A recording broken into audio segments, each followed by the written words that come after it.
శ్రీ విష్ణు సహస్రనామ స్తోత్రం.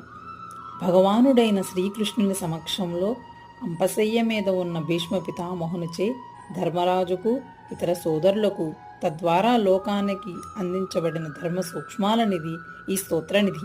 ఈ స్తోత్ర పారాయణము కొంచెము సులభము మరియు ఫలితము అనంతము. ఇందులో మొత్తం 3 భాగాలు ఉంటాయి. పూర్వపీఠిక, విష్ణు సహస్రనామము, ఉత్తర పీఠిక అనగా ఫలశ్రుతి.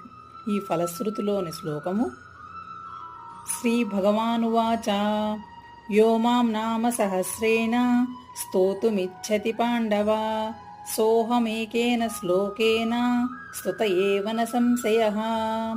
అనగా ఈ స్తోత్రంలో పొందుపరచబడిన 1000 నామాలను పఠించడానికి కుదరని పక్షంలో కనీసం ఒక శ్లోకం పఠించిన సహస్రం చేసిన ఫలం లభిస్తుంది. కావున కనీసం రోజుకు ఒక శ్లోకమైనా చదివే ప్రయత్నం చేద్దాం.